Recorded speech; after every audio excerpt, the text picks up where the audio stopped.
Hello guys, so ഞാനിപ്പോൾ ഉള്ളത് നമ്മുടെ വണ്ടിക്ക് കയറ്റാൻ വേണ്ടിയുള്ള ബോഡി കിടക്കുന്ന സ്ഥലത്താണ്.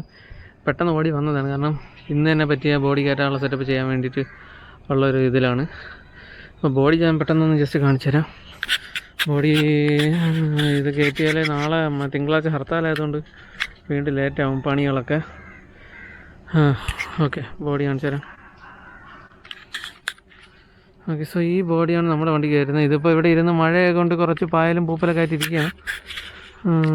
അതാണ് ഇത് വൃത്തിക്കുറവ്. ഇവനെയാണ് നമുക്ക് കയറ്റാനുള്ളത് നമ്മുടെ വണ്ടിക്ക്. ഇത് ട്രംപിന് വേണ്ടി തന്നെ ഉള്ള ബോഡിയാണ്. അപ്പോൾ ഞാനിതാ ഈ ഫ്രണ്ട് ഭാഗം പെട്ടെന്നൊന്ന് ക്ലീൻ ചെയ്ത് പെയിൻറ്റ് ചെയ്ത് വയ്ക്കണം, കാരണം കയറ്റി കഴിഞ്ഞാൽ ഈ ഭാഗം പെയിൻറ്റ് ചെയ്യാൻ പറ്റത്തില്ല. ഇതും ടക്കനെ ഒന്ന് ക്ലീൻ ചെയ്ത് പെയിൻറ്റ് അടിക്കട്ടെ. ഓക്കെ, പെയിൻറ്റ് അടി കഴിഞ്ഞിട്ട് കാണാം, സമയമില്ല. Hello friends, good morning. So ഇന്ന് സെപ്റ്റംബർ 27 അല്ലേ? സെപ്റ്റംബർ 27 തിങ്കളാഴ്ച. ഇന്ന് ഭാരത് ബന്ദാണ്. ഞാനിവിടെ ലോക്കാണ്.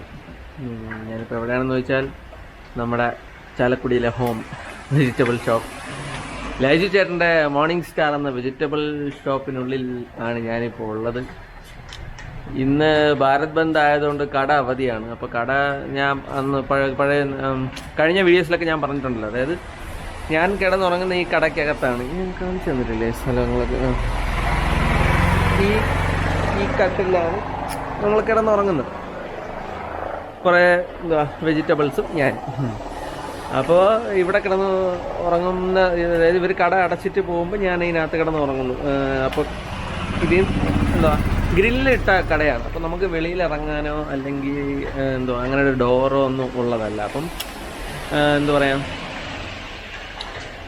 അകത്ത് നമ്മൾ സ്റ്റക്കാണ്. പിന്നെ രാത്രി നമുക്ക് അങ്ങനെ പ്രത്യേകിച്ച് പുറത്തോട്ടിറങ്ങി ഒന്നും ചെയ്യാനില്ലാത്തതുകൊണ്ട് അതൊരു വിഷയമല്ല.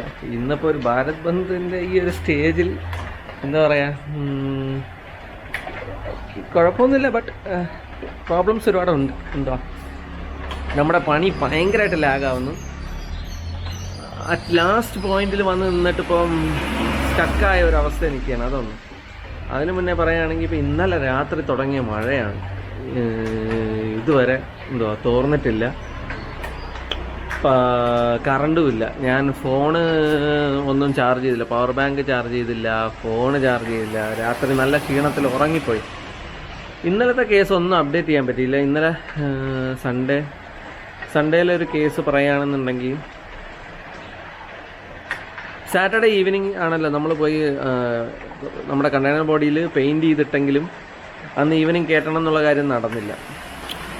സൺഡേ നടക്കുമെന്ന് വിചാരിച്ചു, സൺഡേ നടന്നില്ല. അതിനിടയ്ക്ക് ഒരുപാട് വിഷയങ്ങൾ, ക്രെയിൻ വിളിക്കുന്ന സംബന്ധിച്ചുള്ള കുറേ വിഷയങ്ങളുണ്ടായി.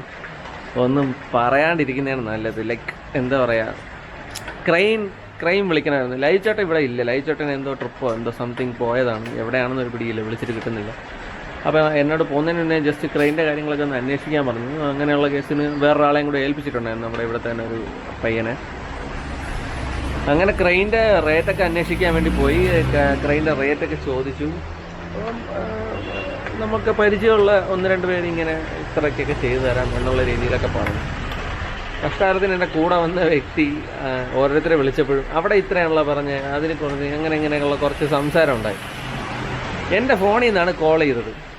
ഇത് കാരണം ഇന്നലത്തെ ദിവസം ആയതിന് ശേഷം വന്ന് കാര്യം നടന്നതുമില്ല എന്ന് മാത്രമല്ല, ഈ ഫോൺ വിളിച്ചതിൻ്റെ എല്ലാ ഒരു ഇപ്പം നമ്മൾ 3-4 ക്രെയിൻ സർവീസിനെ വിളിച്ചു.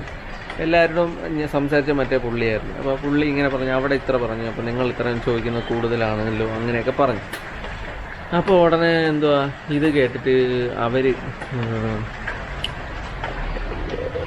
അവരെത്ര പറഞ്ഞോ അങ്ങനെ പറ്റൂലല്ലോ, ഇത് നമ്മൾക്ക് ഒരു അസോസിയേഷൻ ഉണ്ട്, ഒരു ഫിക്സഡ് റേറ്റ് ഉണ്ട്, അങ്ങനെ കുറഞ്ഞ റേറ്റിന് അവരെങ്ങനെ ഓടും എന്നൊക്കെ പറഞ്ഞുകൊണ്ടുള്ള കുറേ സംസാര വിഷയം ഉണ്ടായി.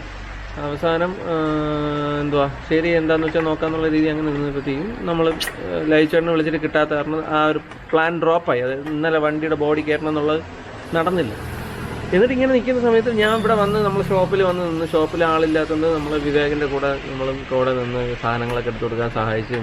ഒരു ഷോപ്പിൽ അങ്ങനെ നിന്ന് പോയിക്കൊണ്ടിരിക്കുമ്പോൾ എനിക്കിങ്ങനെ ചറപറ കോള് വന്നുകൊണ്ടിരിക്കുകയാണ്. ഞാൻ വിളിച്ച വ്യക്തികൾ, ക്രെയിൻ്റെ ഓപ്പറേറ്റേഴ്സ് എന്നെ തിരിച്ച് വിളിച്ചിട്ട്, എന്തായി കാര്യം നടന്നോ, അവരിത്ര റേറ്റ് പറഞ്ഞല്ലേ, ഏതാണ് കുറച്ച് റേറ്റിന് നിങ്ങൾ വണ്ടി വിളിച്ചല്ലേ, ഇതാണ് ചപ്പാ ചവറാന്ന് പറഞ്ഞുകൊണ്ട് കോളോട് കോൾ. അപ്പോൾ എനിക്കാണെങ്കിൽ ഒന്നും മനസ്സിലാവും. ഞാൻ പറഞ്ഞു ഭായി നമ്മുടെ പരിപാടി നടന്നില്ല, വണ്ടി വിളിക്കാൻ പറഞ്ഞ ആൾ വന്നിട്ടില്ല, ആളില്ലാതെ നമുക്കൊന്നും ചെയ്യാനും പറ്റില്ല, അതുകൊണ്ട് അത് നടന്നിട്ടില്ല എന്ന് പറഞ്ഞാൽ ഞാൻ ഒഴിവാക്കുകയാണ്.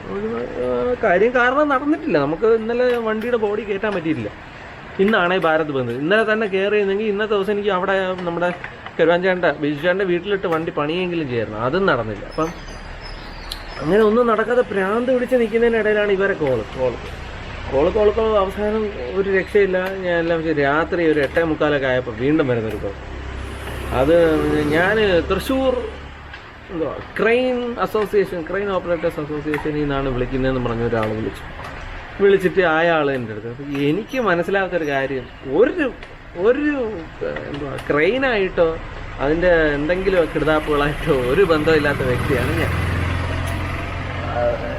ജസ്റ്റ് ഞാൻ ചെയ്തൊരു തെറ്റെന്ന് പറഞ്ഞാൽ, നമ്മളിങ്ങനെ ഈ ഞാൻ നിൽക്കുന്ന സ്ഥലത്ത് നിന്ന് ഹൈവേ ആ കാണുന്നത് ഹൈവേ ആണ്. അപ്പോൾ ഈ ഹൈവേ പാലം അത് ഇങ്ങോട്ട് ചാലക്കുടി, അങ്ങോട്ട് തൃശ്ശൂർ. അപ്പം കാണാൻ പറ്റുന്നുണ്ടോ ഒരു സെക്കൻഡ്.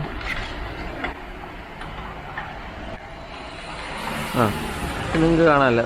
ആ കാണുന്ന ഫ്ലൈ ഓവറിൻ്റെ അങ്ങോട്ട് തൃശ്ശൂരും ഇങ്ങോട്ട് ചാലക്കുടിയാണ്. അപ്പോൾ ഞാൻ ഇന്നലെ നമ്മുടെ ആ ഒരു ഫ്രണ്ടുമായിട്ട് ഈ ഭാഗത്തോട്ട്, ചാലക്കുടി ഭാഗത്തേക്ക് ഞാൻ അങ്ങനെ കുറേ ദൂരം സഞ്ചരിച്ച്, ചാലക്കുടി ഭാഗത്തേക്കാണ് നമ്മുടെ ബോഡി കിടക്കുന്നതെന്നുള്ളതുകൊണ്ട് ചാലക്കുടി ഭാഗത്തേക്ക് ഞാൻ കുറേ ദൂരം സഞ്ചരിച്ചിട്ട് കണ്ട ക്രെയിനുകളൊക്കെ വിളിച്ചു.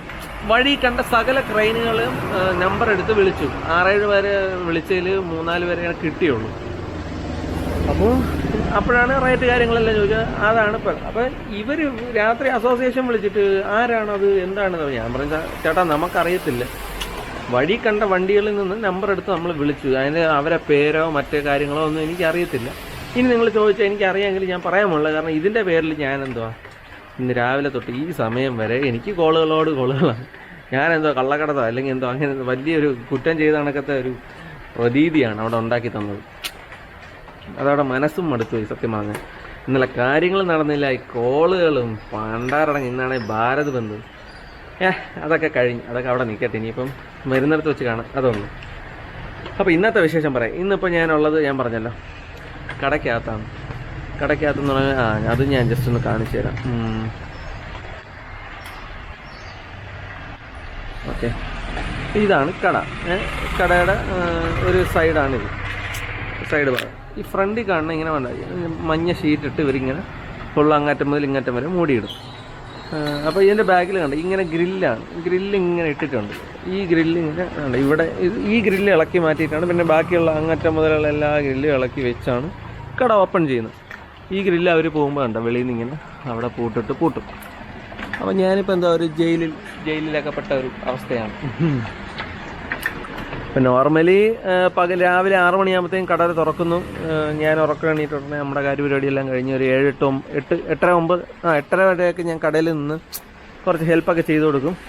സാധനങ്ങൾ ഈ ഹോട്ടലുകളിൽ ഓർഡറുണ്ട് നമ്മുടെ കടയ്ക്ക് സ്ലേച്ചേണ്ട കടയ്ക്ക് ഹോട്ടലുകളിൽ ഓർഡറുണ്ട്. പിന്നെ സ്ഥിരമായിട്ട് വരുന്ന ചെറുകിട വ്യാപാരികൾ ഇവിടെ, അതായത് ഒരു ഹോൾസെയിൽ ആൻഡ് റീറ്റെയിൽ ഷോപ്പായതുകൊണ്ട് ചെറുകിട കടക്കാരും ഇവിടെ വന്ന് സാധനം എടുത്തുകൊണ്ട് പോകും.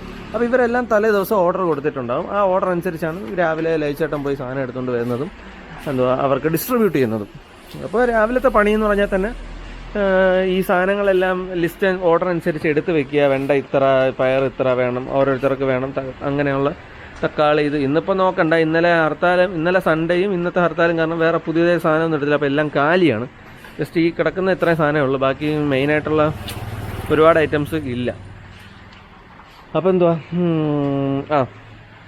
അപ്പോൾ ഇങ്ങനെ നമ്മൾ ഈ സാധനങ്ങളെല്ലാം ഓർഡർ അനുസരിച്ച് എടുത്ത് വെച്ചിട്ട് അവർ എന്താ ചെയ്യുക, ഓർഡർ അനുസരിച്ച് എടുത്ത് വെച്ച് അതിനനുസരിച്ച് ഇപ്പം 7-8 പേരുണ്ടെങ്കിൽ അതിങ്ങനെ തരം തിരിച്ചെടുത്ത് സാധനങ്ങൾ സോർട്ട് ചെയ്ത് വെക്കും. അപ്പോൾ ഞാനും അതിൻ്റെ കൂടെ ഹെൽപ്പ് ചെയ്ത് കൊടുക്കും. ഇങ്ങനെ ഇതേപോലെ ഇത്ര കിലോ ഇതെടുക്കണം, അത്ര കിലോ, അങ്ങനെ ഞാനും എടുത്ത് കൊടുത്തിട്ട് ഈ സാധനം എല്ലാം കൊണ്ട് അവർ അവരുടെ വണ്ടിയിൽ ലോഡ് ചെയ്ത് അവിടെ അതാത് സ്ഥലങ്ങളിൽ എത്തിച്ചു കൊടുക്കും. ഇതാണ് ഒരു 8-8:30 വരെയുള്ള പണി. അത് കഴിയുമ്പോഴത്തേക്കും ഞാൻ എന്ത് ചെയ്യും, നേരെ നമ്മുടെ വർക്ക്ഷോപ്പിലേക്ക് നടന്നു പോവും. അവിടെ പോയി നമ്മുടെ വണ്ടിയുടെ പണി കാര്യങ്ങളെല്ലാം നോക്കും. ഇതാണ് നമ്മുടെ ഡെയിലി റൂട്ടീൻ എന്ന് പറയുന്നത്. ഈവനിങ് പണി കഴിഞ്ഞ് വരുമ്പോഴത്തേക്ക് വീണ്ടും കടയിൽ കുറേ സാധനങ്ങളൊക്കെ എടുത്ത് കൊടുത്ത് 8:30-9 മണി റേഞ്ചിൽ കട പൂട്ടി കഴിയുമ്പോൾ ഞാൻ പറഞ്ഞില്ല, ഇങ്ങനെ ഇതങ്ങ് ലോക്ക് ചെയ്ത് കഴിയുമ്പോൾ പിന്നെ എനിക്ക് വെളിയിൽ ഇറങ്ങേണ്ട ഒരു ആവശ്യം വരാത്തതുകൊണ്ട് ഞാൻ ഇതിനകത്ത് കിടന്നുറങ്ങും. അപ്പോൾ ഇതാണൊരു നോർമൽ ഡേ റൂട്ടീൻ. ബട്ട് അതിൽ നിന്നൊക്കെ ഇന്നത്തെ ഒരു വ്യത്യാസം എന്ന് പറഞ്ഞാൽ കട അവധിയായിട്ട് ഞാൻ ഇവിടെ വന്നിട്ട് ഇപ്പോൾ 20 ദിവസം അടുപ്പിച്ചാവാറായി. 20 ദിവസത്തിൽ കൂടുതലായി, 20 ദിവസം മേ ബി. അപ്പോൾ അത്രയും ദിവസത്തിനകത്ത് ഇന്ന് വരെ ഒരു ദിവസം പോലും കട അടച്ചിട്ടിട്ടില്ല. അപ്പോൾ അതുകൊണ്ട് തന്നെ നമുക്ക് ഇങ്ങനെ ഒരു സിറ്റുവേഷനിൽ ഇരിക്കേണ്ടി വന്നില്ല. പക്ഷേ ഇന്നത്തെ പ്രത്യേകത ഞാൻ പറഞ്ഞില്ലേ, ഭാരത് ബന്ദ് ആയതുകൊണ്ട്, കട അടവായതുകൊണ്ട്, കട അടവായതുകൊണ്ട് ഇങ്ങനെ ഇതിനകത്ത് സ്റ്റക്കാണ്. പുറത്തിറങ്ങിയിട്ടും കാര്യമില്ല, കാരണം വേറെ കടകളൊന്നും ഇല്ല. അപ്പം ഇങ്ങനെ. പിന്നെ മഴയെന്ന് പറഞ്ഞാൽ ഇന്നലെ രാത്രി തുടങ്ങിയതാണ്. ഇത്രയും നേരമായിട്ട് നിന്നിട്ടില്ല, നല്ല മഴ പെയ്യുന്നുണ്ട്. കടയ്ക്ക് ചോർച്ചയൊന്നുമില്ലാത്തതുകൊണ്ട് കൊള്ളാം. വെള്ളപ്പൊക്കമൊന്നും ഉണ്ടാവില്ല എന്ന് വിചാരിക്കാം. വെള്ളപ്പൊക്കം വല്ലതും ഉണ്ടായാൽ ഞാൻ ഇതിനകത്ത് കിടന്ന് നിലവിളിച്ചാൽ ആരെങ്കിലും വരുമെന്തോ. വേണ്ട, മഴ ഇപ്പം ഇങ്ങനെ നിർത്താതെ പെയ്തുകൊണ്ടിരിക്കുകയാണ്. നിങ്ങൾക്ക് കാണാം അവിടെ ഇങ്ങനെ പെയ്ത് മഴ പെയ്യുന്നത് കാരണം അവിടെ ഇപ്പോൾ വീട്ടിലും വർക്കൊന്നും നടക്കില്ല. ആ ചേട്ടൻ വന്നിട്ടുണ്ടോ ഇല്ലയോ ഒരു പിടിയില്ല. രാവിലെ എന്നെ വിളിച്ചിട്ട് എന്തായി ഇന്ന് ബോഡി കയറ്റുന്ന കാര്യം നടക്കുമെന്ന് ചോദിച്ചു. എനിവേസ് ആകെ വട്ടാവുന്നു എന്ന് പറഞ്ഞാൽ കാര്യങ്ങളൊന്നും സ്മൂത്താവുന്നില്ല. നിങ്ങൾക്കറിയാം, സെപ്റ്റംബർ 30 വരെ ഇളവുകളുടെ ഈ സമയമുള്ളൂ. വിചാരിച്ച പോലെ അപ്പം പണി ഇനിയിപ്പം നടക്കുമെന്ന് തോന്നുന്നില്ല. ആ ഒരു ഇളവ് തീരുന്നതിന് മുന്നേ നമ്മുടെ വണ്ടിയുടെ പണി തീർത്ത് പെയിൻറ്റിങ്ങും കഴിഞ്ഞ് ടെസ്റ്റ് ചെയ്യാൻ പറ്റുമോ എന്ന് വെച്ചാൽ അതും അറിയില്ല. മിക്കവാറും ഫൈൻ അടിച്ച് തരും. ഇപ്പോൾ സെപ്റ്റംബർ മുതലാണ് ഫൈനെങ്കിൽ കുഴപ്പമില്ല. എല്ലാവരും പറയുന്നത് നമ്മുടെ വണ്ടിയുടെ ടെസ്റ്റ് എന്ന് മുടങ്ങി അന്ന് തൊട്ടുള്ള ഫൈൻ അടയ്ക്കേണ്ടി വരുന്നത്. എൻ്റേത് ജൂണിലോ ജൂലൈയിലോ തീർന്നതാണ്. അന്ന് ടെസ്റ്റ് നടത്താനുള്ള അല്ലെങ്കിൽ വണ്ടി റീപെയിൻറ്റും മറ്റേ കാര്യങ്ങൾക്കുള്ള ക്യാഷ് ഇല്ലായിരുന്നു. ഞാൻ കാരണം ഏപ്രിൽ 20-നൊക്കെയാണ് എനിക്ക് കൊറോണ പിടിക്കുന്നത്. കൊറോണ പിടിച്ച് കിടന്നു 15 ദിവസം ക്വാറന്റൈനിൽ കിടന്നിട്ട് നെഗറ്റീവ് ആയില്ല. 15 ദിവസം ക്വാറന്റൈൻ കിടന്ന് പോയി ടെസ്റ്റ് ചെയ്തപ്പോഴും പോസിറ്റീവാണ്. വീണ്ടും കിടക്കേണ്ടി വന്നു 10 ദിവസം. അങ്ങനെ ഏപ്രിൽ ടു ജൂൺ പകുതി കൂടുതൽ വരെ അങ്ങനെ പോയി കിട്ടി കൊറോണയുടെ പേരിൽ. വണ്ടി ഓടാൻ പറ്റിയില്ല. അത് കഴിഞ്ഞ് വന്നിട്ട് പിന്നെ ജൂൺ ലാസ്റ്റ് മുതൽ ജൂലൈ ഓഗസ്റ്റ് 2 മാസം ഓടി കുറച്ച് പൈസ സെറ്റ് ചെയ്തിട്ടാണ് ആ പൈസ കൊണ്ടാണ് നമ്മൾ വണ്ടി റെഡിയാക്കി ഇറങ്ങിയത്. അപ്പോൾ അതാണെങ്കിൽ ഇപ്പം ഇങ്ങനെയൊക്കെ ആയി തീർന്നു. പണിയെല്ലാം സെറ്റായിട്ട് നടന്ന് തീരാറായി നിൽക്കുന്ന സമയത്താണ് കുറേ ആവശ്യമില്ലാത്ത പ്രോബ്ലംസ് എല്ലാം വരുന്നത്. പിന്നെ ലൈഫ് എന്ന് പറഞ്ഞാൽ അങ്ങനെയാണല്ലോ, പ്രോബ്ലംസ് വന്നുകൊണ്ടേയിരിക്കും, ഫേസ് ചെയ്തുകൊണ്ടേയിരിക്കുക, സൊല്യൂഷൻസ് കണ്ടെത്തിക്കൊണ്ടേയിരിക്കുക. ഇത് തന്നെയാണ് ലൈഫ്. നമുക്ക് പിന്നെ ഇതൊരു പുത്തിരിയല്ല, ചെറുപ്പകാലം തൊട്ട് ഇതിങ്ങനെയൊക്കെ ആയതുകൊണ്ട് അങ്ങനെ പോകുന്നു. എനിവേസ്, അപ്പോൾ ഇന്നത്തെ വിശേഷം ഇതാണ്. ഇന്നിപ്പോൾ സമയത്രയായി നോക്കട്ടെ.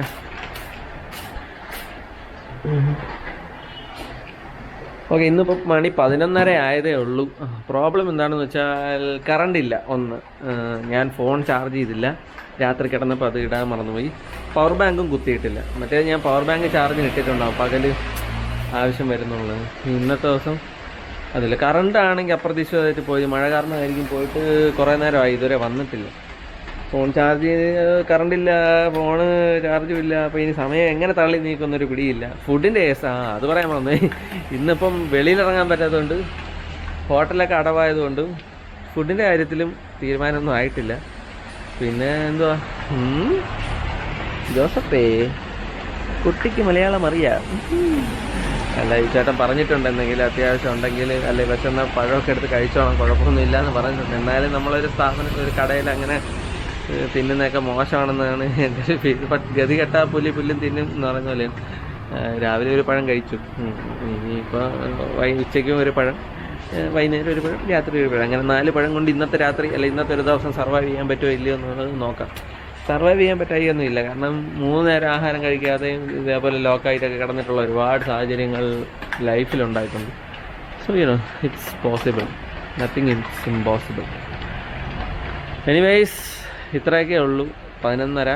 ഇനി ഈവനിങ് വരെ രാത്രി വരെ തള്ളി നീക്കണം. കറണ്ട് വന്നാൽ മതിയായിരുന്നു, വേറെ കുഴപ്പമൊന്നുമില്ല. പിന്നെന്താണ് പറയേണ്ടത്? പിന്നെ വർക്ക് ഭയങ്കര ലാഗടിച്ചു. എനിക്ക് ഭ്രാന്താകുന്നു.